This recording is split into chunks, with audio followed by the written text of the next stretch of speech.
Assalamualaikum warahmatullahi wabarakatuh. Alhamdulillahirabbil alamin.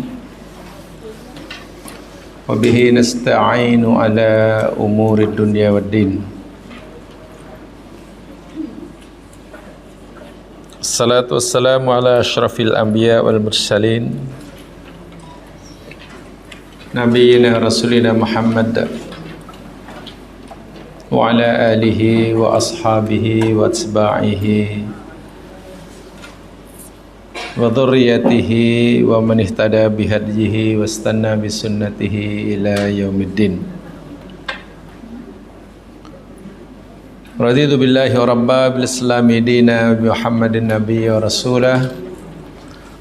Rabbi shrah li sadri wa yassir li amri wahlul 'uqdatam min lisani yafqahu qawli. Amin ya rabbal alamin.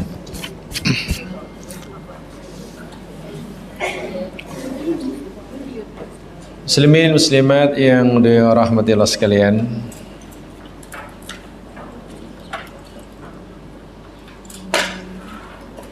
mari kita niatkan ikhlas kita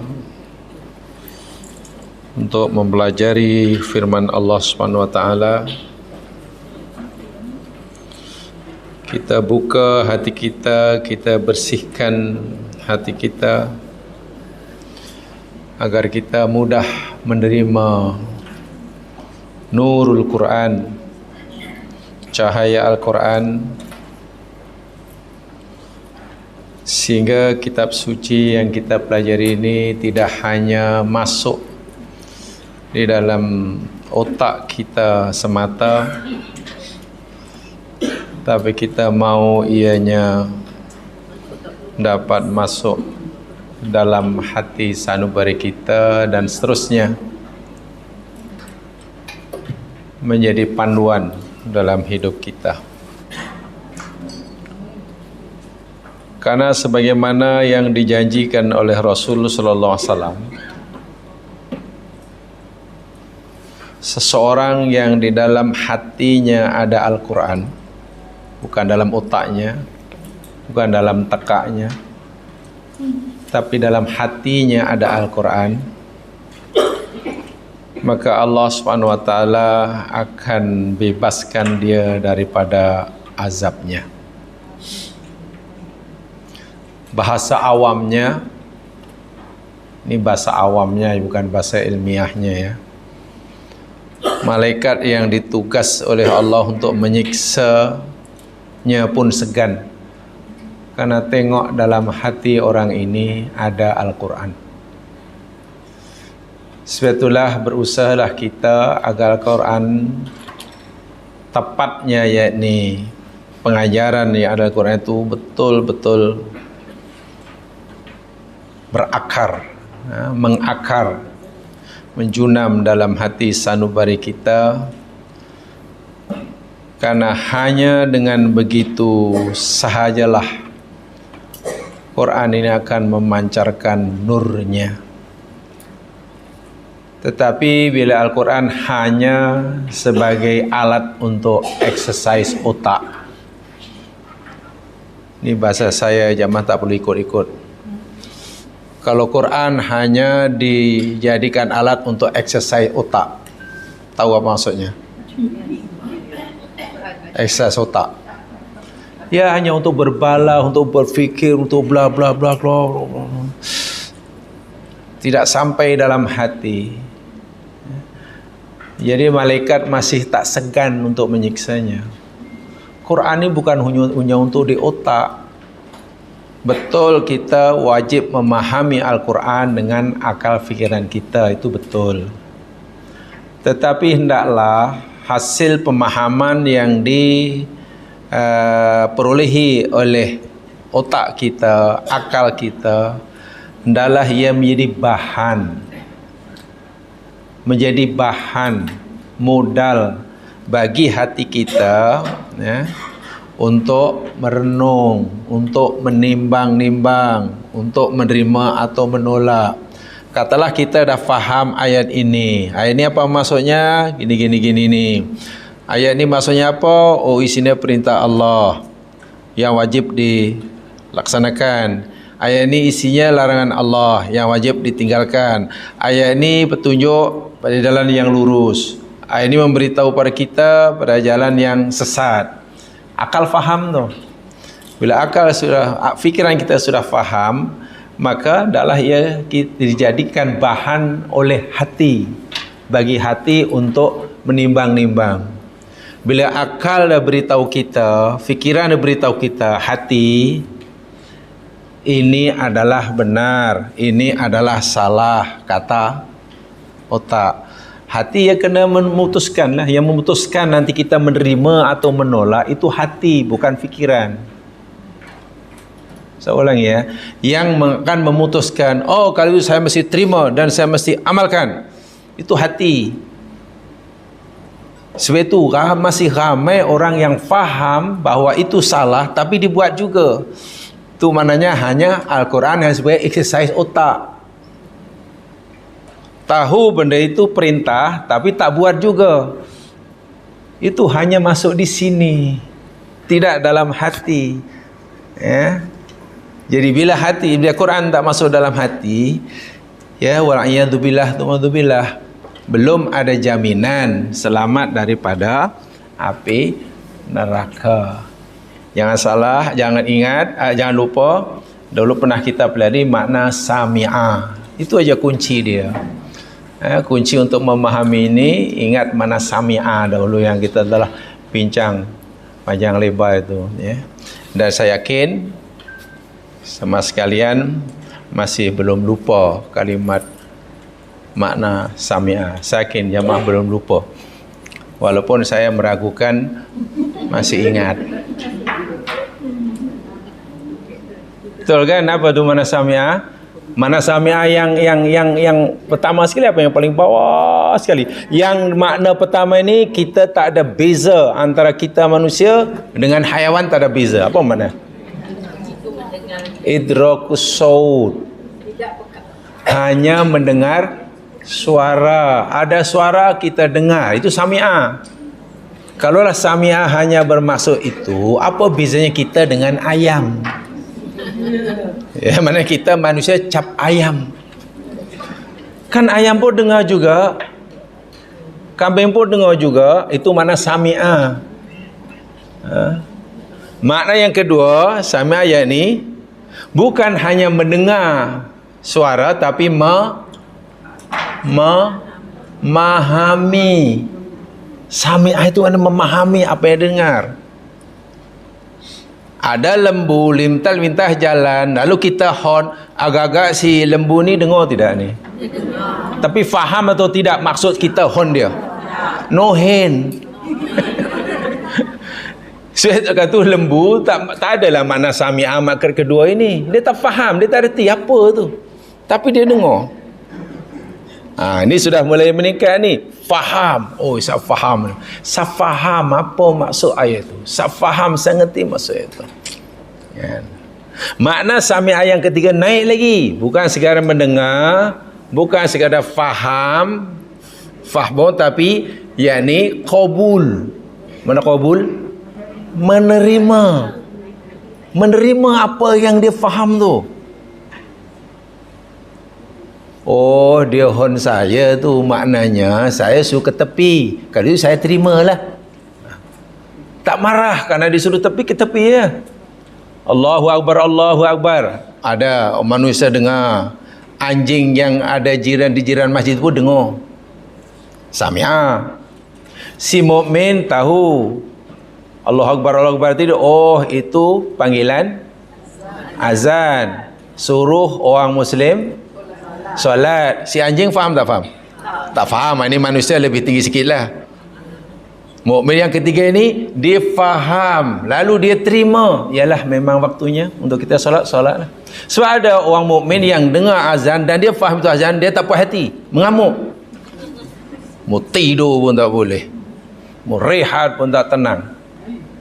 Itu hanya dengar tapi tak faham, tapi tak nak terima. Cukupkah kita hanya mendengar, faham dan menerima? Tak, kena nombor 4. Sami'ah yang paling atas sekali. Yakni melakukan. Buat apa yang kita dah terima itu. Sebab itu bila Quran kata isma'u, isma'u, isma'u, dengar oleh kamu. Afala tasma'un, afala yasma'un. Tidakkah mereka mendengar, tidakkah kamu mendengar? Itu maknanya yang keempat itulah. Bukan yang pertama. Kalau yang pertama tak payah disuruh pun. Asal tak pokak, dengarlah tu. Kan? Jadi kalau setiap ayat Al-Quran yang kita pelajari, bila orang baca kita dengar, alhamdulillah. Bila dibacakan kita faham, alhamdulillah. Bila yang kita faham ini baik, ini tak baik, kita terima, kita akui, kita tak protes. Kita tak kata pada Allah, ya Allah pasal apa engkau ini haramkan, pasal apa engkau ini perintahkan. Kita tak protes, kita terima. Alhamdulillah. Tinggal lagi satu. Untuk Al-Quran itu masuk dalam hati kita, amalkan. Bila tidak diamalkan, baru peringkat 3, ya saya kata tadi lah, Al-Quran, bicara tentang Al-Quran hanya baik untuk exercise otak. Jangan berfikir, tak ada lebih. Dan itu Masya Allah zaman sekarang masih belum sempurna, sebab itu harapan setiap kita jadi pasti ingin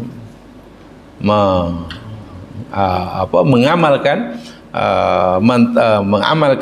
kalimah sami'ah mana yang keempat itu, bukan hanya yang ketiga. Baik, contohnya minggu lepas kita pelajari ayat yang ke-29, betul ya? Di mana salah satu daripada sifat syaitan, sama ada syaitanul insi atau syaitanul jinni, Quran kata setan itu sifatnya khadul. Apa makna khadul ya? Khadul, apa dia? Tidak menolong manusia. Tapi kalau setan itu manusia,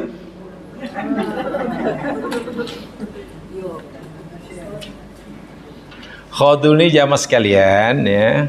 Nanti jamaah boleh susun sendiri yang dengan ayat yang jamaah boleh faham ya. Sebab mungkin kalau saya susun jamaah kurang faham. Makna khadul itu seperti ini. Tengok ayatnya dalam Al-Quran. Saya berikan satu lagi contoh supaya faham betul. Bila kita nanti punya kawan, sama ada manusia ataupun jin, yang sifat jin dan manusia ini seperti ini, adalah khadul. Lihat surah Al-Anfal, surah yang ke-8, ayat 48. Inilah khadul.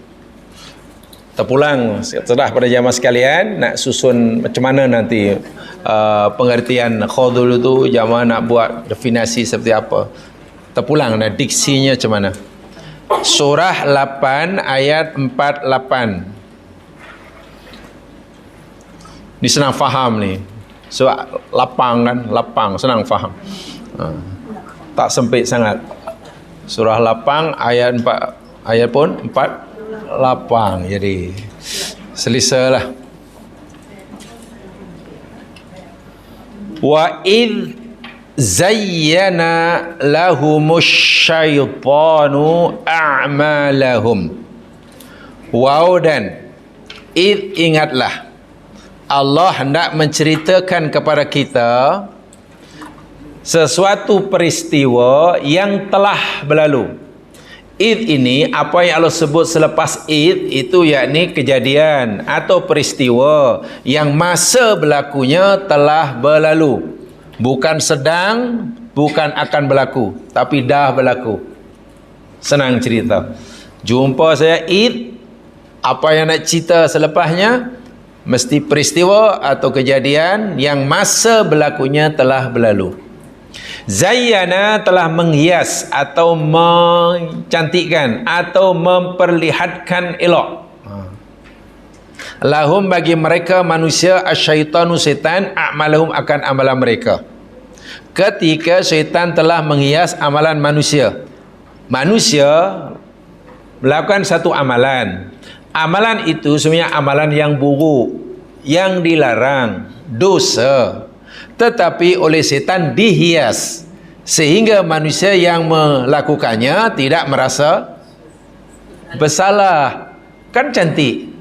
Amalan buruk kasih make up tebal-tebal oleh setan, nampak cantik. Sehingga pelakunya ya tak rasa bersalah lah.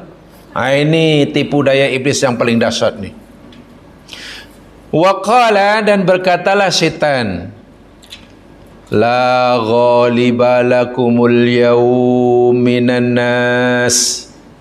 Wahai manusia, tak ada seorang pun yang boleh mengalahkan bagi kamu hari ini.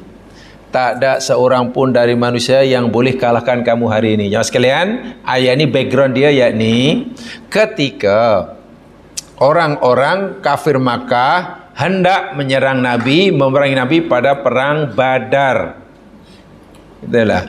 Ramai sebenarnya tentera Makkah di bawah panglima perang dia, komando dia ni Abu Jahal, tak nak pergi ke Badar memerangi Nabi.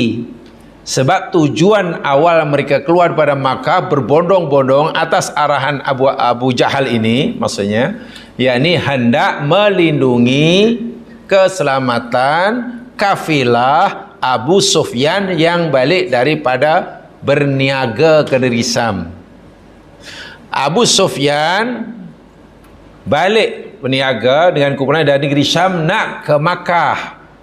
Nabi dapat berita bahawa kumpulan Abu Sufyan bawa harta yang banyak ini akan melalui pesisiran Madinah. Dan daripada Syam ke Makkah mesti lalu Madinah lah. Syam ni kalau sekarang itulah Asia Barat itulah. Dahulu namanya Syam ya, sekarang dah jadi negara bangsa macam-macam lah. Dah jadi Syria, jadi Jordan, jadi Lebanon, jadi Palestin. Dulu namanya Syam pada zaman Nabi. Sekarang dah sebutnya macam-macam. Jadi bila nak balik ke Makkah mesti melalui Madinah. Kan Madinah antara Syam dan ini ya. Jadi Nabi dapat berita diizin dibenar oleh Allah untuk merampas harta Abu Sufyan. Karena beberapa tahun yang lalu Abu Sufyan di-KK dan kawan-kawan di Makkah merampas harta sahabat dan menghalau, mengusir Nabi dan sahabat pergi Madinah. Kayak itu kan, sehingga Nabi hijrah itulah. Jadi Nabi izinkan Abu Sufyan bawa harta yang banyak, diizin oleh Allah untuk rampas. Nabi pun pergilah dengan 300 orang. Mendengar keselamatan Abu Sufyan terancam, Abu Jahal pun mengarahkanlah tenteranya untuk pergi bagi melindungi keselamatan rombongan Abu Sufyan. Abu Sufyan singkat cerita selamat. Nabi gagal merampasnya karena dengar berita terus cari jalan lain dan sampai ke Makkah lah selamat. Bila Abu Sufyan sampai ke Makkah, sepatutnya apa yang dilakukan oleh kawan-kawan Abu Jahal? Terus memerangi Nabi atau balik ke Makkah? Balik kan? Kan tujuannya hanya nak melindungi Abu Sufyan. Abu Sufyan dah selamat, balik lah. Dan mereka pun ingin balik. Tapi Abu Jahal degil. Ya, alang-alang mandi biar basah kuyup. Alang-alang celuk pekasam. Ya, macam itulah. Alang-alang kita sudah keluar dengan senjata macam ni, walaupun yang awal kita nak lindungi Abu Sufyan, alang-alang kita teruskan aja. Mari kita perangi Nabi, kita perangi Muhammad.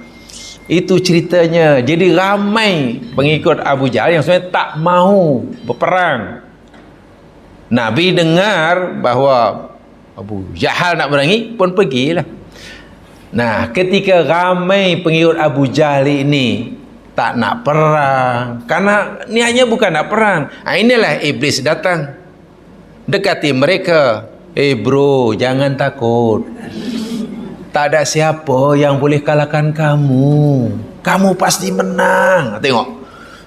Jadi iblis yang bagi semangat, setan yang bagi semangat, bagi janji palsu. La ghalibal yauma minan nas, tak ada siapa yang boleh kalahkan kamu, tak payah balik ke Makkah, terus sajalah lawan Muhammad itu, hancurkan dia. Wa inni jarul lakum. Tengok kata iblis, apa artinya? Wa inni, dan sesungguhnya aku jarun lakum, jarun yang melindungi.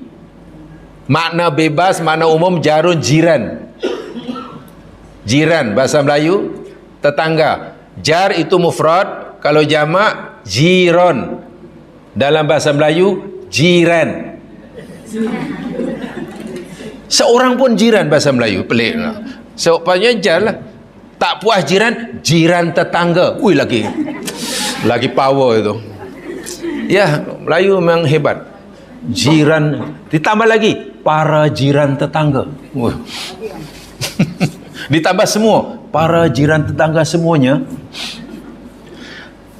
Aku, kata iblis, akan jadi jiran kamu. Yang makna harfiahnya jiran itu yang melindungi. Jangan khawatir, kamu pasti menang, tak ada siapa yang boleh kalahkan kamu. Apalagi aku, kata iblis dan syaitan, akan sentiasa mendampingi kamu dan melindungi kamu daripada serangan Muhammad. Ya, beranilah, karena semangatnya ditiupkan oleh iblis. Iblis kipas-kipas masa itu. Pergilah ke Badar, bertembunglah dua pasukan ini, pasukan kafir dengan pasukan Islam. Falamma tara'atil fi'atan, maka tatkala kedua kumpulan, yakni kumpulan kafir dan kumpulan mukmin telah saling dapat melihat. Tara'a itu wazan musyarakah daripada ra'a. Ra'a melihat, tara'a saling melihat. Tentera kafir dah melihat tentera mukminin, tentera mukminin mana dekatlah, dah hampirlah. Nakasu ala aqibai, iblis pula lari ke belakang, tinggal mereka. Nakasu ala aqibai, iblis belakang. Ni Allah yang beritahu kita ni, mereka tak tahu. So ini berlaku di alam gaib. Ya. Apa kata iblis? Dia lari lintang punggung belakang.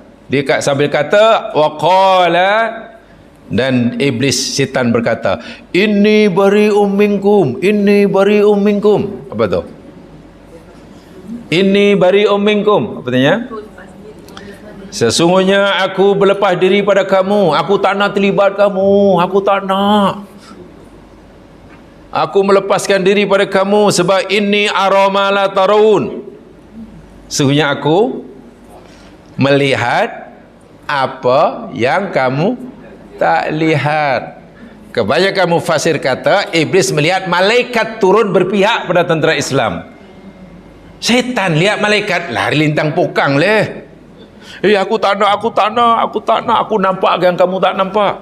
Lari, ditinggal itu orang kafir. Walhas sebelumnya iblis lah yang kalau pergi ya, nanti saya tolong, kami tolong kamu, jangan khawatir.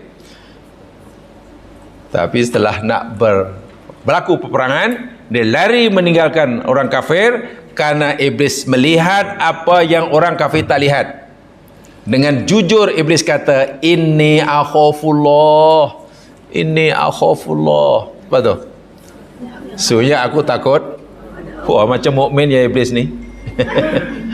Ya, iblis tu takut pada Allah. Dia yakin Allah tu Tuhannya, dia yakin akan siksa Allah, yakin akan berlakunya hari kiamat, tetapi syahadahnya terbatal. Dia masih mengakui Allah sebagai Tuhannya, masih ada rasa takut pada Allah, yakin akan adanya hari kiamat, yakin adanya neraka, tetapi kekal dalam neraka. Pasal apa ya? Imannya terbatal, syahadahnya terbatal. Terbatal yakni semenjak ia menolak perintah Allah. Dalam bahasa Arabnya menafikan haqqut tasri' lillahi ta'ala. Allah suruh sujud, iblis kata, bahasa mudahnya lah, ya Allah, mana boleh, kau tak sepatutnya suruh aku sujud pada Adam.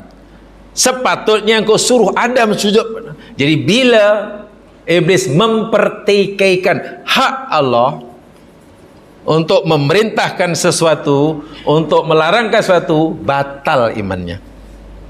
Batal tu. Allah katalah arak itu haram. Lalu orang itu kata, mana boleh, tak sepatutnya arak ini haram. Lalu dia menafikan keharamannya kerana fikir Allah tak ada hak untuk mengharamkannya. Batal sahadahnya. Saat itu juga batal.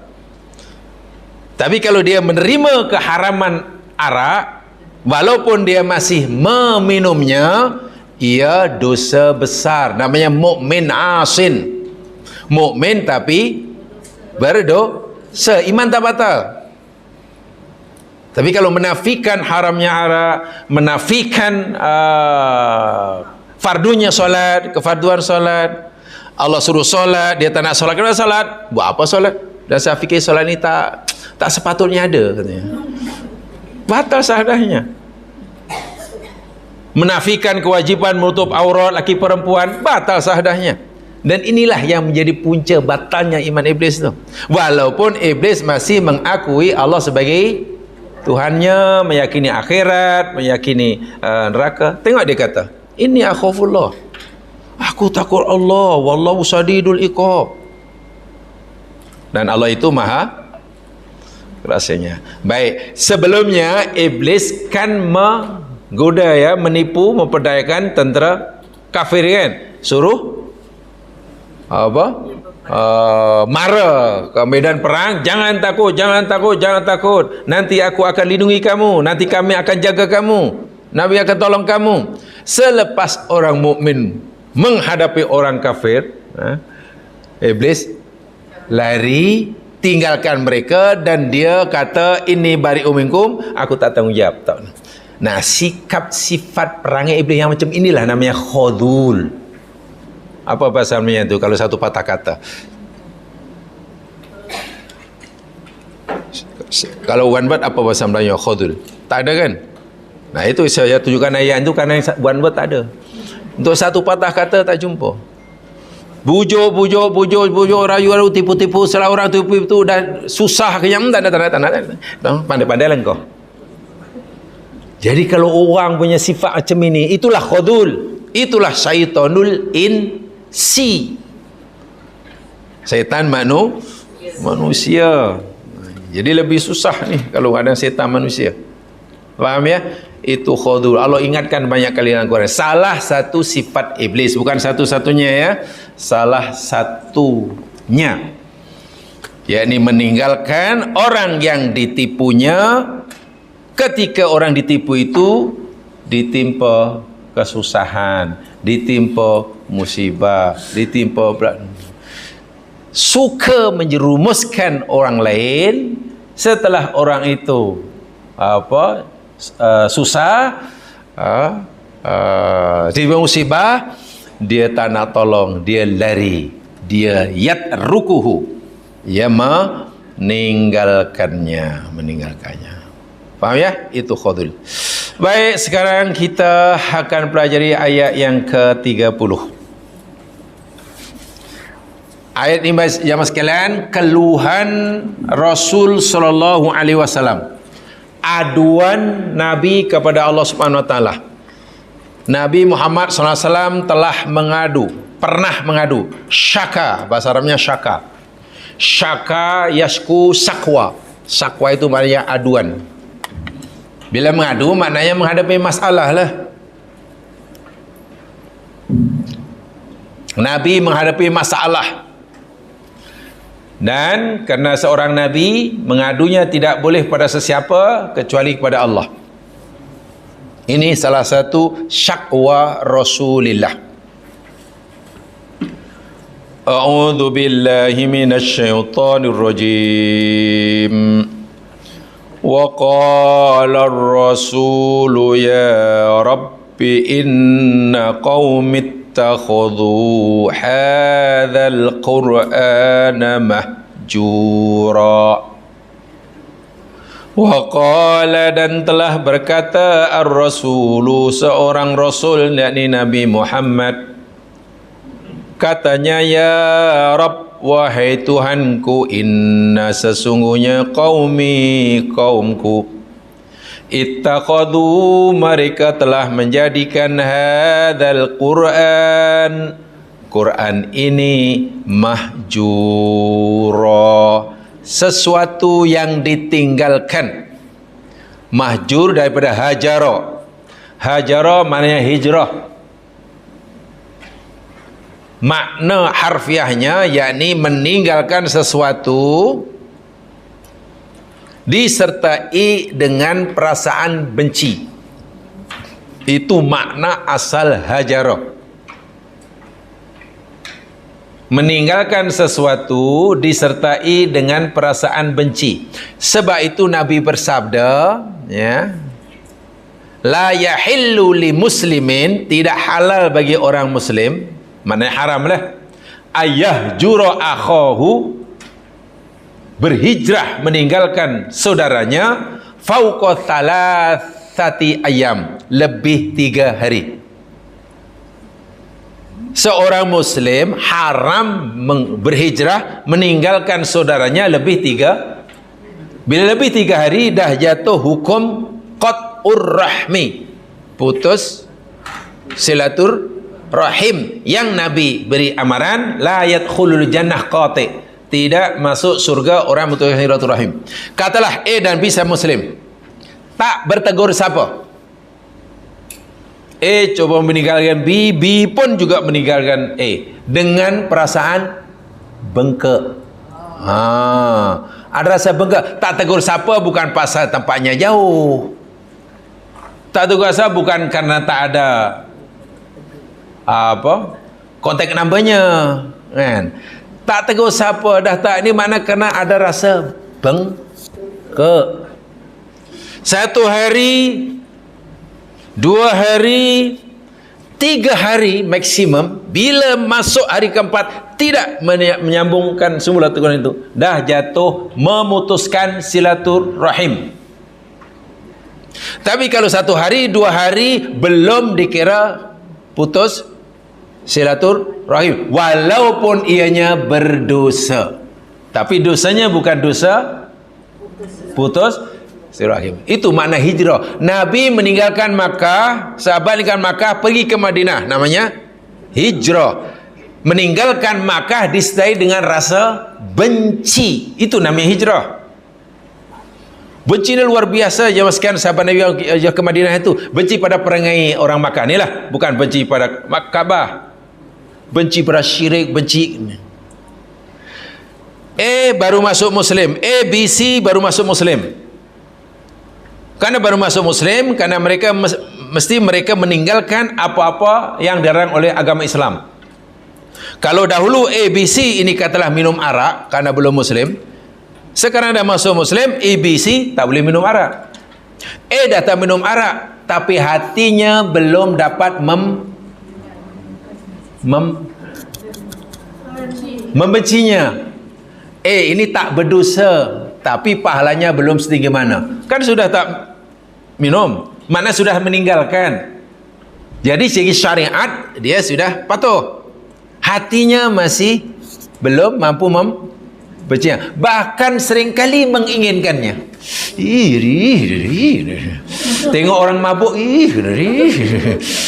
wah, tengok orang mabuk itu duduk apa nama tidur longkang, seronoknya, macam nak gian nak mabuk, tapi dah tak minum.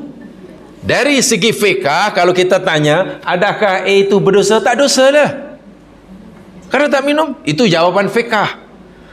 Tapi ingat, dalam agama bukan hanya fiqah, dalam agama bukan hanya syariah, dalam agama ada ihsan, kaitan dengan hati. Karena hatinya belum mampu membencinya, bahkan masih sering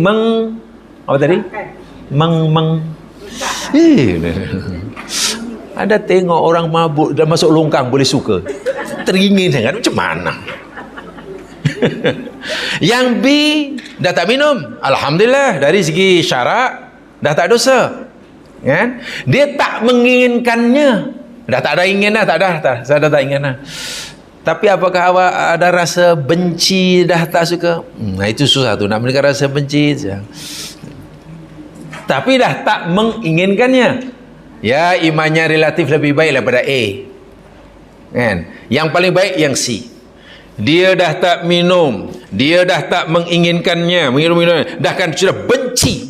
Penyesalan luar biasa dalam hatinya, ingat masa silamnya. BAC itulah orang betul-betul berhijrah tu, macam itulah.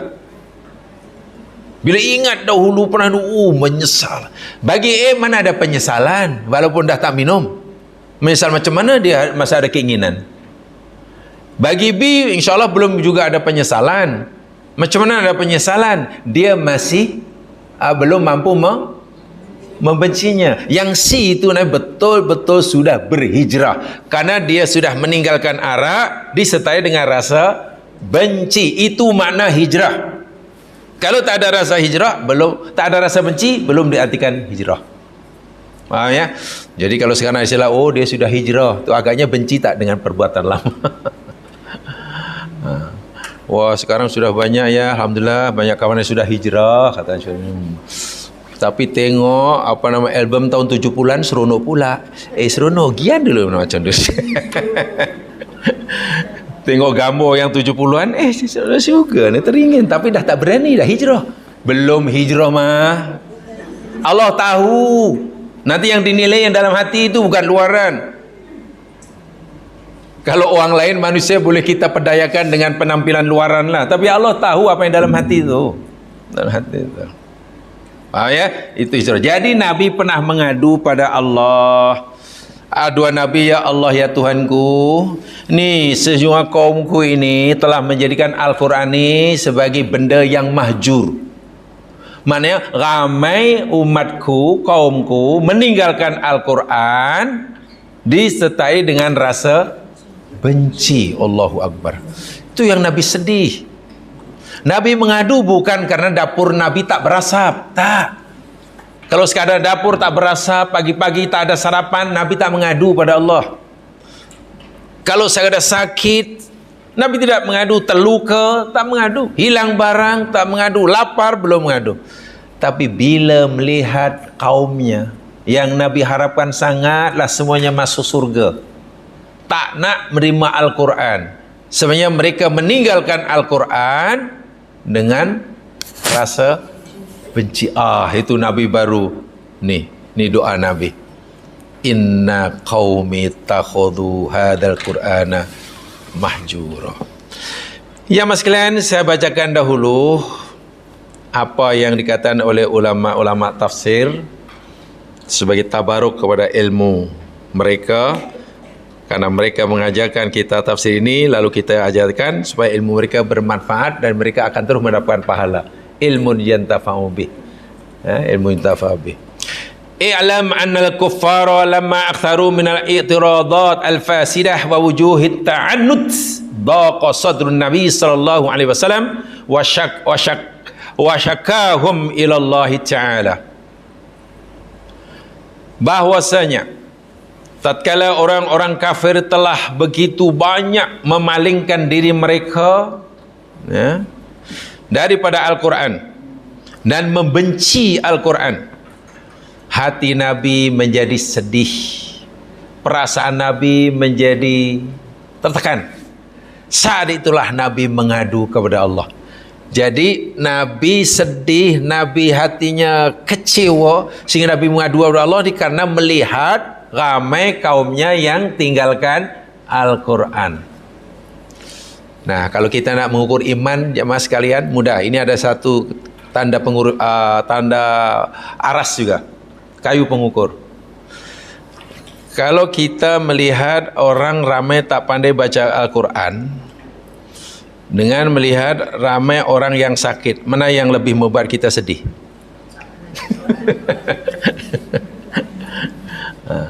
Kalau kita melihat ramai orang sakit, kita sedih. Tapi bila melihat ramai orang Islam tak reti baca Quran, bahkan melanggar Al-Quran, kita biasa zaman sekarang, zaman moden.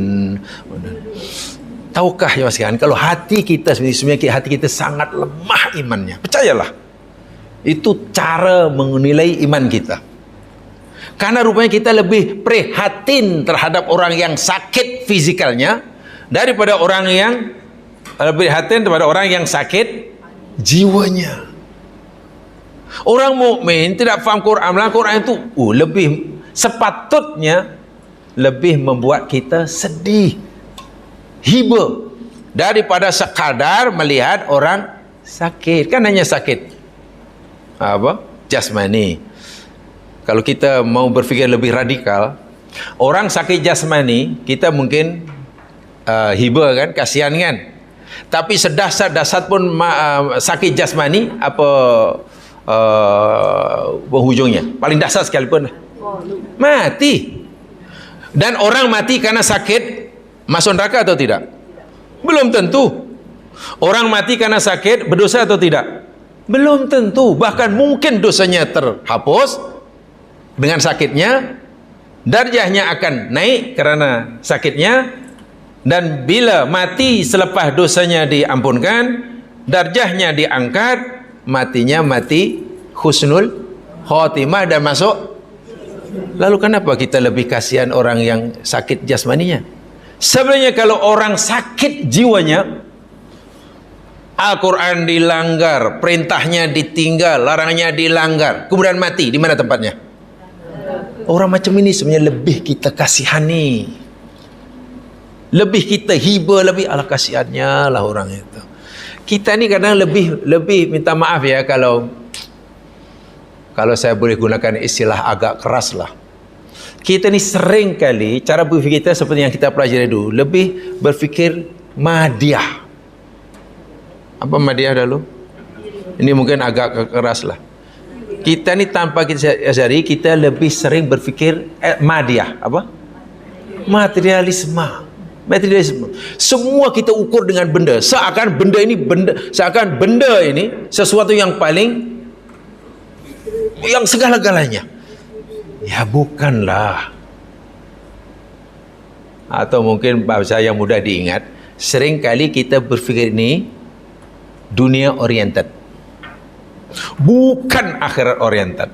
Akhirnya kita banyak bingung. Memikirkan dunia senang selama-lamanya, mana mungkin, pasti kecewa kerana dunia pasti akan berubah jadi susah. Memikirkan kaya selama-lamanya, ya pasti susahlah, suatu hari akan miskin. Sehat selama-lamanya, ya pasti kecewa, suatu hari akan sakit.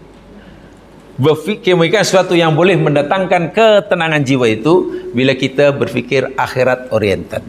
Sebab itu fikiran Nabi, tengok, dirakamkan Al-Quran. Nabi prihatin, hiba sungguh. Mungkin kalau bahasa kita lah, Nabi tidur tak lena, makan tak basah, mandi makan tak basah, mandi tak kenyang, mandi mandi tak basah, makan tak kenyang, tidur lena mungkin. Bila melihat kaumnya, napalah kamu tak mau beriman, napalah kamu tak mau buat apa yang aku suruh. Itulah, jadi bila orang macam itu, pasti jiwanya mutmainnah. Sebab kegelisahan seperti itu dapat pahala, ya mas sekalian. Kita merasa sedih terhadap benda macam itu, dapat pahala. Jadi macam mana? Apakah hati seperti itu sebenarnya gelisah? Tidak, justru itulah luapan jiwa mutmainnah.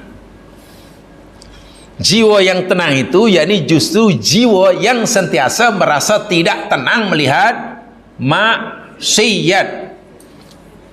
Pelik ya bahasanya. Jiwa mutmainnah itu mana jiwa yang tenang. Salah satu ciri jiwa mutmainnah yang tenang ialah jiwa yang selalu merasa tak tenang melihat maksiat. Itu tanda dia. Tapi kalau melihat maksiat hatinya tenang, itu jiwa ammarah namanya. Tenang, tak ada rasa apa-apa, itu aku happy sungguh. Itu jiwa amarah. Jangan lambat faham nanti ini, tak lama-lama kiamat nanti, kasihan aja kiamat belum faham. Ini penting sekali dalam beragama ni. Sebab itu Nabi jiwanya tenang, karena keprihatinan Nabi, kegelisahan Nabi Ya, ini terhadap perkara-perkara seperti inilah. Macam manalah Quran panduan hidup tak mau diamalkan. Macam manalah jalan kebenaran tak diikuti. Macam manalah, itu yang difikir. Itu yang difikir. Jiwanya sangat-sangat tenang. Tapi kalau fikirkan dunia, ya pasti gelisahlah. Bak kata Imam Ali, ya mas sekalian, setiap aku memikirkan dunia, semua berakhir dengan kematian, maka jiwaku akan gelisah. Tapi setiap kali aku berfikir tentang kematian, aku dapati hujungnya kehidupan, maka hatiku akan tenang. Faham maksudnya? Setiap kali kita fikirkan dunia, fikirkan kehidupan, hujung-hujungnya apa kehidupan ni? Mati. Fikir kehidupan bayi baru lahir, kita bayi lahir, nanti dewasa, nanti remaja, nanti tua, nanti mati. Pokok baru tumbuh keluar tunas, kemudian keluar batang, kemudian berbuah, kemudian nanti semua benda yang hidup ini, bila kita fikir kehidupan, ujung dia mati. Itu Ali kata, setiap aku memikirkan dunia, hatiku menjadi tidak tenang. Tapi bila aku lebih banyak berfikir tentang kematian, apa hujung kematian? Kehidupan. Orang akan hidup dan tak akan mati bila ia mati. Selagi anda belum mati, anda akan mati. Betul ke? Selagi kita masih hidup, kita pasti akan mati. Tapi bila kita sudah mati masuk alam barzah, itulah awal kehidupan yang sebenar, yang tidak akan mati sampai bila-bila. Jadi kalau kita ingin hidup tak akan mati, matilah. Tapi kalau orang tak mau mati sedangkan dia ingin hidup, kecewalah. Nah, itu berfikir orang yang tinggi-tinggi ya, yang difikirkan benda pelik itulah. Yang benda lain-lain tu. Tapi kalau benda dunia, bingung dia masilan. Bingung. Saya yakin jamaah pun sudah mulai bingung ketika datang kemari tadi, tengok jalan ada hijau, ada merah, ada kelabu, ada mana, bingung mungkin dah. Ya, jangan difikirkan sangatlah, nanti jadi pening. Baik ya. Rasulullah sallallahu alaihi wasallam jamaah sekalian pernah ditanyakan tentang adab akhlaknya oleh sahabat Nabi kepada Aisyah radhiyallahu anha. Aisyah radhiyallahu anha pernah ditanya oleh para sahabat tentang akhlak Rasulullah. Jawaban Aisyah radhiyallahu anha dalam hadis sahih yang disahihkan oleh Nasir Albani, kana khuluquhu al-Qur'an, adalah akhlak Nabi itu Al-Quran. Maknanya apa dia? Adalah akhlak Nabi itu adalah Al-Quran. Maksudnya apa ya? Ya, kalau dalam bahasa mudah, Nabi adalah Al-Quran yang berjalan. Itu je lah. Kalau kita nak tahu macam mana ya berkeluarga yang ikut Al-Quran, tengok keluarga Nabi. Begitulah maksudnya. Macam mana ya kita berniaga ikut Al-Quran, tengok ketika Nabi jadi peniaga. Macam mana ya cara berjiran menurut Al-Quran yang sebenar, tengok bagaimana Nabi berjiran. Sebab Nabi ini ya, telah mengamalkan seluruh kandungan Al-Quran. Sebab itu Nabi dikatakan oleh Aisyah, akhlaknya adalah Al-Quran. Sekarang bila orang yang dalam dirinya gerak-geriknya mulai pada hujung rambut, hujung kaki selanya, tidur dan jaganya, duduk dan berjalannya, diam dan bergeraknya adalah Al-Quran belaka, sehingga Al-Quran betul-betul dah sebati dengan dirinya, kata orang sudah mendarah daging lah. Setiap sel dalam tubuhnya itu ada Al-Quran.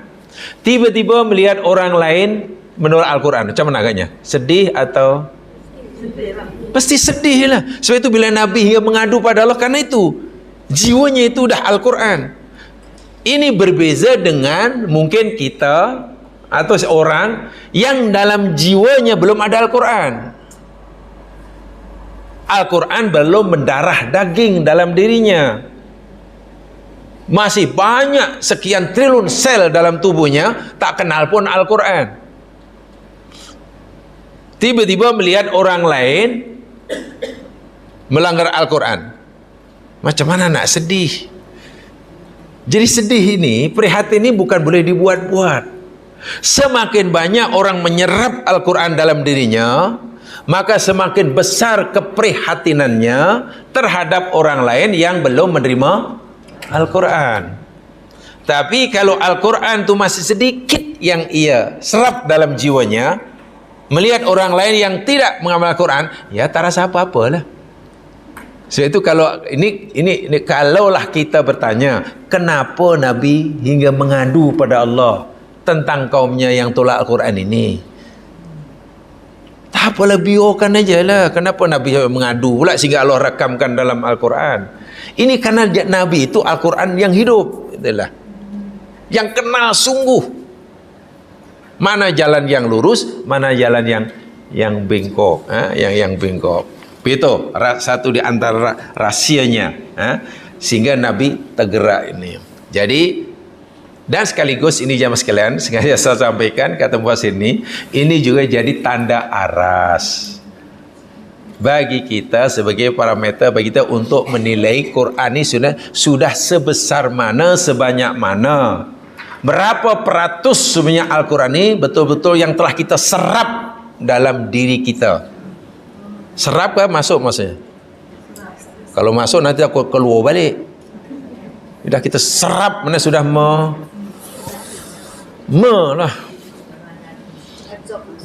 mendarah daging lah, sehingga Quran sudah menjadi darah dan daging kita. Cuma macam mana nak keluar, kan? Jadi kalau makin banyak yang kita serap, insya Allah keprihatinan kita, kesedihan kita, atau lebih tepatnya sifat hiba kita bila melihat orang tidak menghafal Al-Quran itu pasti menjadi kuat. Tetapi kalau Quran tak ada dalam hati, hanya ada dalam mulut, lidah, Nabi kata kalau baca pun tak melepasi apa namanya ni? Ya, hanajir kata Nabi. Ya, hanajir halkum ke tekak ke tokak ke apa tahu lah. Ya, tak ada makna. Itu serupa lah, biasalah. Jadi seberapa prihatin kita ingin meluruskan yang bengkok, ingin membentas yang munkar, ingin menegakkan yang ma'ruf, itu sebenarnya bergantung pada itu. Seberapa banyak Quran dalam diri kita. Itu maksud saya. Karena Nabi ini Quran yang berjalan, Quran hidup lah. Macam mana ya cara berjanji, dalam berjanji menurut Al-Quran ni menepati janji ke macam ni? Tengok Nabi lah, itu aja lah. Macam mana ya makan yang sesuai dengan arahan Allah, kehendak Allah? Tengok Nabi makan lah. Macam itu aja. Macam mana cara berbelanja, menafkahkan rezeki Allah menurut Al-Quran yang sebenar-benarnya? Tak payah tanya orang sekarang, tengok Nabi. Nabi itu adalah Al-Quran berjalan. So itu keprihatinannya, sifat hibanya sangat-sangat tinggi. Sangat-sangat tinggi. Baik. Qala al-qadi ay khuluquhu kana jami'u ma hasala fil Quran. Al-Qadhi Iyad berkata bahwasanya akhlak baginda Nabi itu semuanya adalah apa yang difirmankan Allah dalam Al-Quran. Fa inna kulla mastahsanahu wa athna alaihi wa da'ilaihi faqad tahalla bihi. Sebab itu setiap apa yang Nabi anggap ia baik dan Nabi puji dia kerana kebaikannya, dan Nabi telah menyeru mengajak umatnya untuk mengamalkannya, Nabi telah berhias dengannya. Nabi tidak pernah suruh orang lain buat, melainkan Nabi sendiri dah buat. Nabi tak akan kata benda ini baik, melainkan Nabi telah mengamalkannya. Inilah akhlak Al-Quran. Wa kullu mastajanahu wa naha anhu tajannabu wa tahalla anhu. Dan setiap apa yang Nabi kata ia tidak baik, melainkan Nabi telah meninggalkannya. Masya Allah. Begitulah Rasulullah sallallahu alaihi wasallam. Nabi telah meninggal. Kan Al-Quran bayanul khuluqihi. Dan Al-Quran itu menjelaskan atau akhlak Nabi itu menjelaskan isi kandungan Al-Quran. Umar bin Al-Khattab macam mana melihat Al-Quran? Macam mana Umar melihat Al-Quran? Umar bin Khattab sebagaimana dalam Sahih Muslim dia berkata, "Amma inna nabiyakum sallallahu alaihi wasallam qad qala." Adapun sesungguhnya Nabi kamu Muhammad sallallahu alaihi wasallam telah bersabda, "Innallaha yarfa'u bihadzal kitabi aqwaman." Sesungguhnya Allah telah mengangkat darjah satu kaum dengan sebab Quran ini. Wa yad'u bihil akharin. Dan Al-Quran dan Allah telah merendahkan, menghinakan darjah suatu kaum yang lain dengan sebab Quran ini juga. Pandangan umat tentang Al-Quran, Al-Quran boleh mengangkat darjah seseorang, dan dengan Al-Quran juga orang boleh dihinakan oleh Al-Quran. Maksudnya mengamalkannya akan menyebabkan darjah seorang itu dinaikkan oleh Allah, melanggarnya, menentangnya menyebabkan akan dihinakan. Itu pandangan Umar terhadap Al-Quran. Jadi bila Nabi melihat kaumnya meninggalkan Al-Quran, makna Nabi melihat kaum ini sedang mau direndahkan, dihinakan oleh Allah. Bagaimana Nabi tidak hibah? Sedangkan itu kaumnya. Ibarat kita sebagai orang tua yang sangat menyayangi anak-anak kita.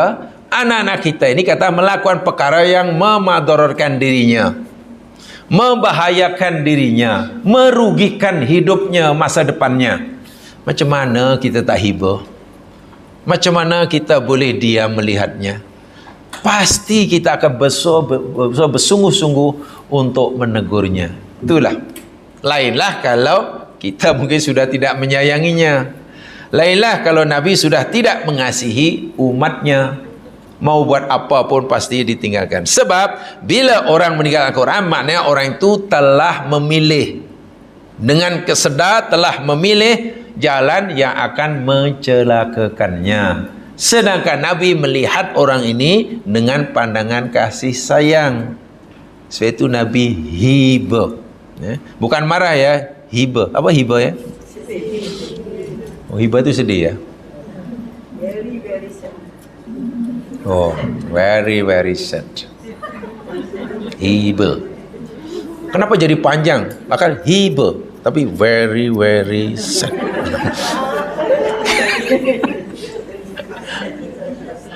Hibah ni sebenarnya jemaah sekalian, bukan sekadar sedih, tapi sedih yang dikarenakan ada rasa cinta.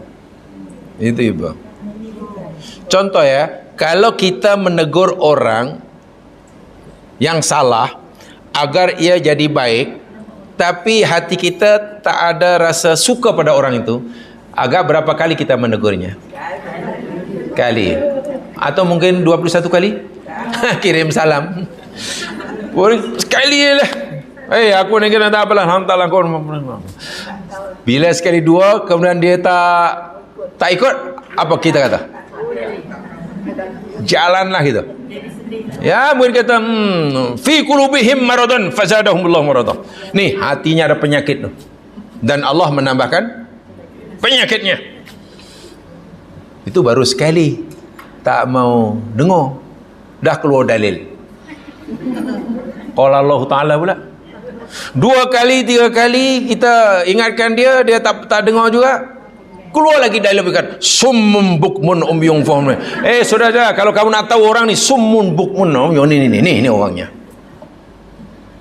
Kali keempat tegur masih degil. innal ladzina kafaru sawaa'un 'alaihim. Ada macam itu ke orang Islam berdakwah? Baru menyampaikan 2-3 kali sudah keluar dalil menghukum dia masuk neraka. Nabi Nuh berdakwah 950 tahun, tak keluar pun ucap macam tu. Itu kerana kita berdakwah pada orang yang hati kita tak ada perasaan suka pada orang itu. Awal-awal dah benci. Coba kalau kita sangat menyayanginya. Sejahat manapun, ibaratnya sejahat manapun, sedegil apapun budak itu namanya anak, dan disayang pasti akan jangan nak. Jadi bila anak tak dengar, hibah itulah. Sedih karena macam mana, dan tidak akan berputus asa, akan terus sebagaimana Nabi Ibrahim dakwah bapanya kan kafir. Walaupun kafir tak kata Nabi Rasul sudah lah ayah, kalau tu rasa-rasa dah cukup lah saya ingatkan ayah. Kalau ayah degil juga, teruskan aja lah. Kalau mau masuk neraka dah. Tak, Abah Ibrahim dihalau, dan Ibrahim tetap panggil bapanya ya abati. Itu yang menariknya tu. Bukan wahai bapaku, wahai bapa kesayanganku.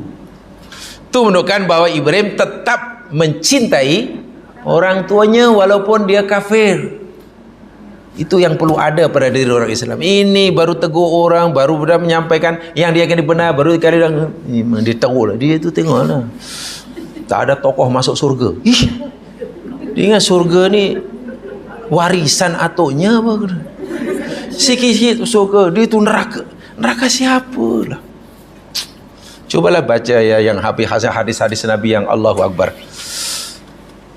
yang betul-betul memberikan harapan kepada setiap umatnya yang pernah mengucap kalimah syahadah. Jadi maksudnya tidak dengan mudahlah kita mengugut, mengancam orang dengan neraka kamu, jahanam kamu. Jangankan masuk surga, menghidu bau surga pun janganlah. Walaupun memang ada hadis seperti itu, tapi jangan terus ditujukan pada A, B, C. Ini tak baik itu tak sesuai dengan kata Allah Subhanahu Wa Taala. Baik, kenapa Quran bila ditinggalkan oleh seseorang, apalagi oleh kaum Nabi Muhammad SAW pada masa itu, Nabi begitu sedih, begitu hibah, sehingga mengadu pada Allah Subhanahu Wa Taala. Jemaah sekalian, sebagai tambahan begini, siapa di antara malaikat yang paling mulia di sisi Allah? Jibril. Boleh sebut Jibril, boleh sebut Jibrail, boleh sebut Gabriela. Gabriela. Jibril ni agaknya lelaki ke perempuan dia? Apa jenis jantinanya agaknya? Ya, dia bukan Jan, bukan Tina bukan Jan dan juga bukan Tina. So ada di bagian nama lelaki pun boleh jadi Jibril, jadi yang perempuan boleh juga jadi Gabriela. Jibril adalah malaikat yang paling dimuliakan oleh Allah, paling dekat makamnya dengan Allah. Pasal apa? Quran. Wahyu Allah Al-Quran ni disampaikan oleh Allah, disampaikan kepada Rasulullah melalui Jibril diberi kepercayaan kerana Quran tu lah. Okeylah, kata malaikat penjaga rezeki, malaikat Mikail, mulia, hebat, jaga macam-macam. Malakul maut, dahsyat. Kalau isi borang jawatan, malaikat pencabut nyawa. Tak gerun tu. Itu pun masih kalah mulia dengan Jibril. Quran punya pasal. Jibril sangat mulia di kalangan malaikat karena Quran. Daripada sekian banyak bulan, ada 12 bulan kan dalam satu tahun, bulan apa yang paling mulia menurut Al-Quran? Menurut Al-Quran, Januari atau March? Juni, Julai, Juli, Agustus atau Ogos? Bulan apa? Ramadan. Apa hanya sampai Agustus dulu? Ramadan kan? Ramadan. Rajab kan mulia? Iya. Muharram mulia. Maulid mulia. Kenapa Allah pilih Ramadan? Quran diturunkan pada bulan Ramadan. Menurut pendapat ramai daripada mufassir, jika sekiranya bukan kerana Quran turun pada bulan Ramadan, perintah puasa bukan bulan Ramadan. Kita diwajibkan berpuasa dalam 1 tahun 1 bulan rukun Islam itu pada bulan Ramadan. Itu kerana Quran turun pada bulan Ramadan. Pasal Qurannya sehingga diwajibkan puasanya. Jangan dibalik. So itu pelik kalau orang berpuasa Ramadan tapi Quran macam ni juga, cepat juga di khotam atau di katam. Katam kan khatam. Ya, godan ni. Khotam ke khatam? Khotam. Khotam mana yang menutup? Khotam Allahu ala kulli, dah tutup. Dah tak buka-buka, itu khotam. Atau katam? Katam menyimpan. Katam mana menyimpan? Tutup, simpan, almari tinggi-tinggi. Jadi malah aku nak baca tu. Saya tidak. Pada bulan Ramadan diwajibkan padanya puasa. Itu kerana Quran turun pada bulan Ramadan. Sehingga ramai daripada ulama tafsir berpendapat, jika sekiranya Quran itu tidak diturunkan pada bulan Ramadan, tapi pada bulan katalah Safar, ya nanti kewajiban puasa Safar lah. Jadi kita puasa Ramadan ini sebenarnya dalam upaya kita sempena menyambut turunnya Al-Quran. Quran tak akan masuk dalam diri seseorang jika jiwanya kotor. Salah satu cara untuk membersihkan hati yang kotor agar hati ini bercahaya, masukkan Quran. Macam mana supaya cahaya masuk? Bersihkan. Macam cara membersihkan? Puasalah. Kawallah nafsu-nafsu makan itu, nafsu cakap kawal, nafsu jalan-jalan, kawal nafsu ini nafsu yang tak baik ni, suruh puasa juga, nanti kan lama-lama jadi terbuka. Jadi daripada 11 bulan Ramadan mulia kerana Al-Quran. 365 atau mungkin 356 hari dalam 1 tahun. Kalau bulan Samsiah 365 kan, tahun Samsiah. Kalau tahun Qamariah 356. Beza. Sebab itu setiap tahunnya kan raya macam ke depan, macam cepat. Lama-lama nanti tahun baru 1 Januari, itulah nanti raya. Jadi tak payah terkejut. Memang sentiasa cepat 10 hari, 11 hari macam tu lah. Daripada 356 malam dalam 1 tahun, apa yang paling mulia? Malam Jumaat, malam 1, Saturday night fever, apa tu? Lailatul Qadar. Ada dalam Al-Quran disebut Lailatul Qadar. Malam Jumaat, ya iyalah bagus. Malam Ramadan bagus. Dari sekian banyak malam-malam yang baik, yang cantik, yang terbaik Lailatul Qadar. Apa pasal?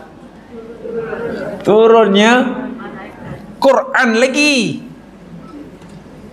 Turunnya Quran. Malaikat turun setiap malam ya jamaah sekalian, tak perlu menunggu Lailatul Qadar. Tiap malam malaikat turun. Sabda Nabi, yakni khasnya setiap 1/3 malam yang terakhir. Itu malaikat turun, jumlahnya sangat ramai. Lailatul Qadar mulia kerana Al-Quran. Dari sekian umat manusia, bermula pada zaman Nabi Adam alaihissalam hinggalah sabar. Daripada zaman Nabi Adam alaihissalam hingga Adam Smith. Daripada Adam alaihissalam hingga Adam Smith. Hingga nanti manusia terakhir. Siapa yang paling mulia? Nabi Muhammad SAW. Itu keyakinan kita, kata Quran. Apa pasal? Quran diberikan pada Nabi Muhammad. Musa dapat Taurat, iya, mulia. Isa dapat Injil, mulia, betul. Nabi Ibrahim dapat suhuf, dapat Khalilullah, betul. Dari sekian, jangankan sekian manusia, dari semua nabi yang paling mulia, khatamul anbiya wal mursalin, sayyidul mursalin, Muhammad SAW. Sebabnya Al-Quran. Nah, kalau kita ingin mulia seperti mana dimuliakannya Jibril dan sekian malaikat kerana Quran, dimuliakannya bulan Ramadan berbanding bulan yang lain kerana turunnya Quran, dimuliakannya Lailatul Qadar berbanding lain malaikat kerana Quran, dimuliakannya para nabi dan manusia Nabi Muhammad kerana menerima Al-Quran. Kita bukan malaikat, kita bukan bulan, kita bukan malam, kita bukan kalangan nabi, kita hanya kalangan. Jadi kalau kita ingin yang paling mulia yang mana? Kalau itu Quran. Pelajari Al-Quran. Dari mana kita tahu? Nabi begitu. Khairukum man ta'allamal Qur'ana wa 'allamahu. Hadis sahih. Apa artinya? Khairukum, yang paling baik sekali di antara kamu wahai manusia, man ta'allamal Qur'an. Siapa saja yang mau belajar Al-Quran. Ta'allama, ta'almu itu namanya belajar, mana mencari tahu daripada ilmu. Alama menjadi ilmu. Yang belajar Al-Quran wa 'allamahu, dan mengajarkannya. Itulah kemuliaan yang sebenar. Jadi patut kita syukuri, ya. Kalau kita termasuk, memanglah kita nak jadi mulia seperti malaikat. Jadi tak bolehlah, kita bukan malaikat, dan tak payahlah ingin jadi malaikat. Rugi. Jadi malaikat ni kurang untung, sebab sebaik manapun tak masuk surga. Di dunia kerja, di akhirat pun kerja. Jadi bila dia nak pencen? Di surga ramai malaikat, betul, dalam surah Az-Zumar. Tapi adakah mereka masuk di surga itu kerana balasan Allah? Tak, bertugas. Bertugas. Di neraka pun ramai juga malaikat. Apa mereka disiksa? Tak, kerana tengok dunia bertugas, akhir bertugas. Tak seronok jadi malaikat. Percayalah. Nah, jadi hayawan pun juga tak seronok. Yang seronok jadi malaikat, diberi pilihan. Manusia ya, dipilihan. Nak jadi iblis pun tak sedap juga. Wahai manusia, aku pilih kamu yang paling mulia, karena aku bagi kamu pilihan, kata Allah. Dalam diri kamu ni aku bagi kemampuan, dan juga aku bagi kamu peluang untuk jadi malaikat, bahkan melebih maqam malaikat pun boleh. Dan kamu juga aku beri pilihan dan potensial untuk menjadi iblis dan lebih jahat daripada iblis pun boleh. Jadi iblis panggil kamu nanti pak cik, boleh juga. Ya, jadi di sinilah kemuliaan kita. Al-Quran, percayalah, khairukum nisa, ya, boleh ditulis, jangan boleh diimlakkan, tak boleh.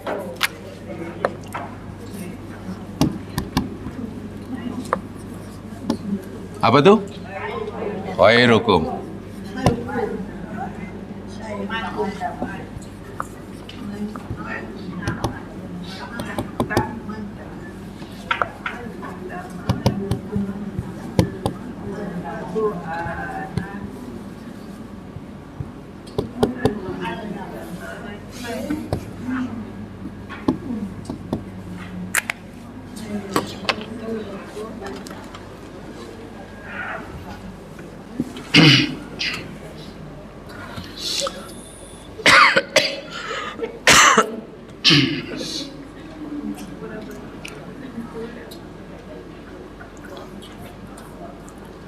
Macam mana bacanya tu?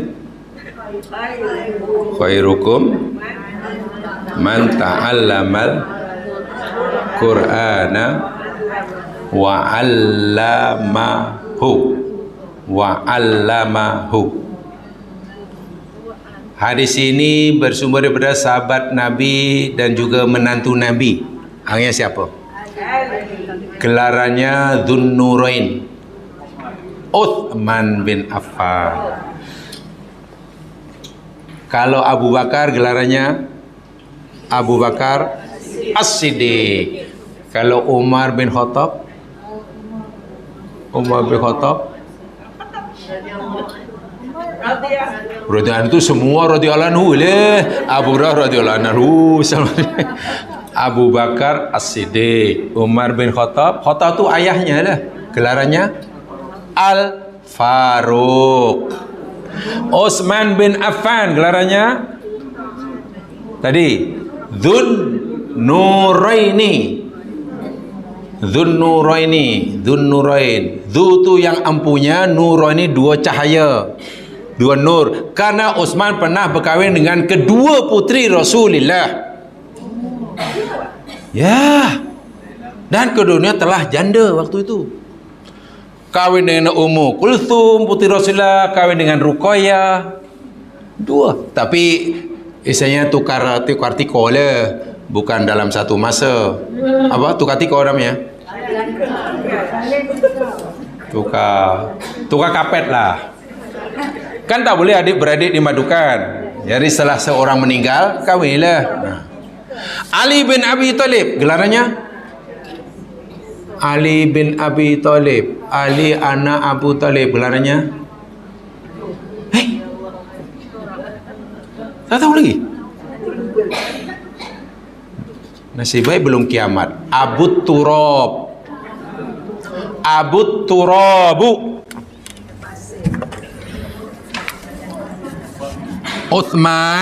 Uthman gelarannya Dzunnuraini. Dzunnurain, yang empunya dua cahaya, kerana beliau pernah kahwin semasanya dengan kedua putri Rasulullah. Jadi menjadi menantu Nabi dua kali lah. Seorang meninggal kahwin lagi macam tu dengan adiknya. Kalau Ali bin Abu Talib namanya Abu Turab. Abu Turabi.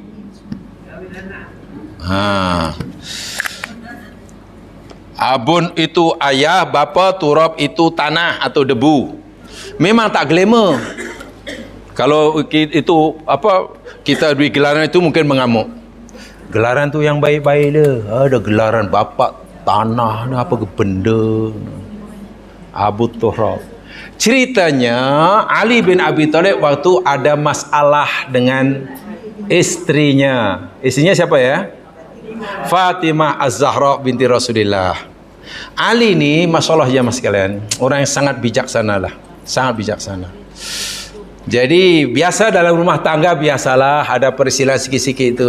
Dan Ali ni bila ada berselisih lah dengan istrinya, Ali tak mau panjang-panjang, tak mau sambung, tak mau balas-membalas, tak mau. Ya sudah diam, biasa ditinggal. Bila rasanya sudah selesai, sudah berhenti cakap, ya tinggal itu je lah. Tinggal bukan pergi lepak ke kedai jumpa kawan. Bukan kemudian cari kedai kopi. Pergi ke masjid. Sembahyang. Di masjid sembahyang. Dalam sembahyang kemudianlah baring. Mungkin penat. Hingga suatu saat. Lepas sembahyang itu Ali tertidur di masjid. Jadi Nabi SAW pergi ke rumah putrinya Fatimah ini. Ali tak ada. Jadi tidak ada. Kemana Ali tidak ada, wahai putriku?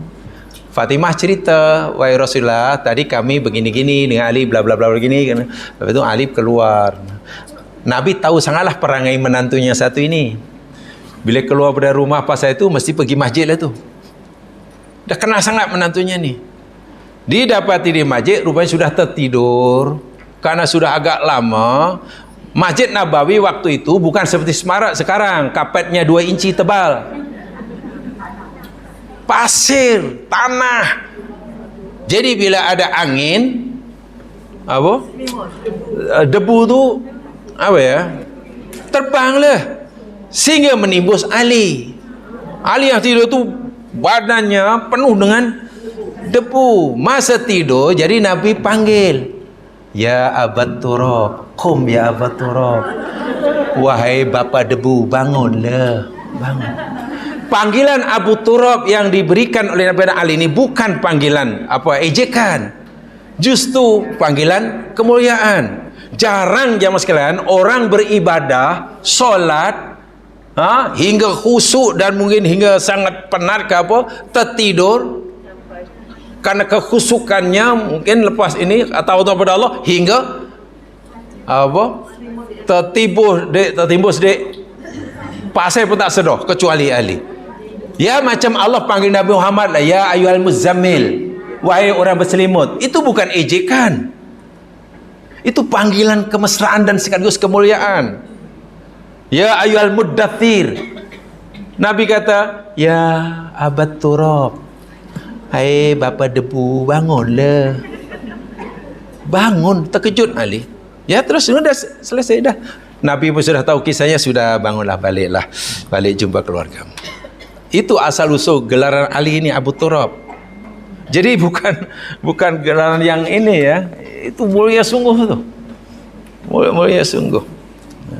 Jadi hadis ini daripada Utsman bin Affan Dzun Nurain radhiyallahu an. Dirawikan oleh Abu Daud dan Tirmizi. Hadisnya sahih. Baginda bersabda, khairukum, apa artinya? Sebaik-baik kamu atau orang yang paling baik daripada kamu, man ta'allamal Qur'an. Apa dia? Sesiapa yang belajar Al-Quran, yang memberi Al-Quran, wa 'allamahu, dan selepas tahu, allamahu, mengajarkannya. Sudahlah, tak payah khawatirlah jamaah datang ke kelas ini, masuk guru, jangan khawatir. Mulia, percayalah, ini kata Nabi yang bagi gelaran apa? Rasanya macam menyesal aku. Terlepas tadi ada kawan ajak makan tak jadi. Rupanya seronok kawan cerita. Menyesal, pasal seronok, ada mainan tiup belon, letup, tiup. Menyesal. Apa hanya tiup-tiup? Kalau sangat tiup belon pun beli sendiri belon, kan nanti letup sendiri. Ingat ini, saya kata ini, malaikat Jibril paling mulia, yang lain mulia, tapi yang paling mulia Jibril karena Quran diamanahkan pada Jibril. Bulan Allah semuanya mulia, ada kemuliaan masing-masing. Tapi Ramadan lebih karena turun Al-Quran padanya. Semua malam ada kelebihan. Setiap malam tu ada sepertiga malam yang terakhir. Itu doa waktu yang mustajabah tiap malam. Tapi dah sekian ratus malam, Lailatul Qadar yang paling mulia karena Quran turun pada Lailatul Qadar. Semua Nabi mulia, tak ada yang tak mulia. Tapi yang paling mulia adalah Nabi Muhammad karena Muhammad menerima. Nah, semua manusia ini ada peluang untuk jadi manusia yang paling mulia, paling baik. Dan salah satunya kata Nabi yang paling baik, yakni yang mau belajar Al-Quran dan hanya yang ingin saya tekankan yang sekalian di sini, yakni kalimah ta'alama ni. Ta'alama apa maknanya bahasa Melayunya? Ta'alama, belajar. Apa tiga hurufnya ya? Ta, ain, lam. Ta'ala. Ta, ain, mim. Ta'amah. Ta'amah itu bahasa Vietnam. Ta'amah. Ya. Ain, lam, mim, ilmu. Itu root word-nya. Ilmu. Apa makna ilmu? Ya, kalau kita ingin tahu ya tafsir yang sekian yang lebih tepat, tolong fahami asal usul kalimat itu. Jangan baca terjemahannya. Terjemahnya mungkin dapat membantu tapi sikit. Contoh, ta'alama, terjemahnya apa? Belajar. Asal tahulah mana belajar Al-Quran. Membantu sikit, tapi adakah ta'ala itu mana belajar seperti yang kita fahami? Tidak. Ta'alamu dapat kalimat ilmun. Ilmu, ain, lam, mim. Ain, lam, mim, ilmu, alama, mengetahui di zaman sekarang, yakni mencari sesuatu atau mengetahui akan sesuatu. Atau lebih tepatnya, mengetahui akan hakikat sesuatu. Mengetahui akan hakikat sesuatu. Baik. Kalau saya tanya kepada jamaah sekarang, apa yang ada dalam gelas ini ya? Kalau menurut jamaah. Ya? Air ke ayo? Ayak ke ayo? Air. Maka water. Ya, tak salah. Betul. Kalau jamaah jawab ini apa ni? Air. Tak salah. Tak salah. Kan? Tapi apakah makna sebenar benda ini air? Tidak. Kalau kita kata ini hanya air, itu bukan makna sebenar. Pengetahuan kita tentang benda ini belum yang sebenar. Tapi kalau kita tahu, kita jawab apa yang ada di gelas yang mana? Oh, itu yakni H2O. Itu baru lebih hakiki. Faham tak? Kalau jamaah kata itu H2O, lalu jamaah boleh menjelaskan itu H2O, yakni hidrogen 2, molekul hidrogen ada 2, campur O1 oksigen, jadi 2 atom hidrogen campur dengan 1 atom oksigen, direkatkan dan kerekatnya dengan nuklear kuat sehingga menjadi satu artikel setebal 100 muka surat. Jamaah baru ada ilmu tentang ini. Ilmu itu begitulah maksudnya. Tapi kalau saya kata apa itu air, itu terjemahan untuk memudahkan. Jadi mengetahui sesuatu tentang hakikat, mengetahui hakikat sesuatu. Hakikat sesuatu ini adalah H2O. H2O itu macam mana prosesnya? Hingga dicari asal usulnya. Sebab alam asalnya tidak ada. Macam mana mula-mula berlakunya? Atom hidrogen, yakni bahan yang pertama sekali wujud di alam semesta. Yang sekalian, unsur alam semesta yang pertama sekali tercipta di alam semesta sebelum tercipta benda-benda yang lain, yakni hidrogen. Itu pertama sekali. Oksigen kemudian. Ya, dengan kuasa Allah mengaturnya dan kena sama ni, kena 2 campur 1. Kalau 2 campur 2 jadi lain. Kalau 3 campur 1 jadi lain. Kan begitu cikgu fizik dulu mengajar. Tengok kan rumusan tu. Kalau katalah jadi 2 campur 2, lain bukan air. Loh, macam mana boleh jadi 2 campur 1 dan apa yang menggabungkan sedangkan dia berbeza atom jenisnya. Dan kalau mesti 2 pokoknya. Dan tak boleh dipisahkan. Oh, yang merekat tu ada satu bahan perekat yang luar biasa perekatnya. Gam dia bukan gam biasa tu. Ya, kata cikgu saya dulu namanya binding energy. Yang mereka binding energy. Binding energy pun sebenarnya kan hanya istilah aja kan. Energi yang membindingkan lah. Yang sebenarnya yang nuklear kuat itu panggil. Nuklear yang sangat kuat. Sebab itu bila dipisahkan aja atom air yang hidrogen itu dipisahkan kan dah. Hidrogennya dipisahkan dengan apa yang berlaku? Apa yang berlaku bila dipisahkan? Pak jamaah pernah dengar bom atom? Itulah bom atom. Tenaga atomik itu jamaah sekalian. Jadi bila dikeluarkan itu tenaga yang menyangkut itulah kan. Bayangkan kalau ini agaknya berapa ribu, berapa juta atom yang dalam ni, atom air. Banyak kan? Bayangkan kalau direkatkan, akan menggunakan tenaga atom yang luar biasa sehingga meletupnya luar biasa. Sehingga jadi bom.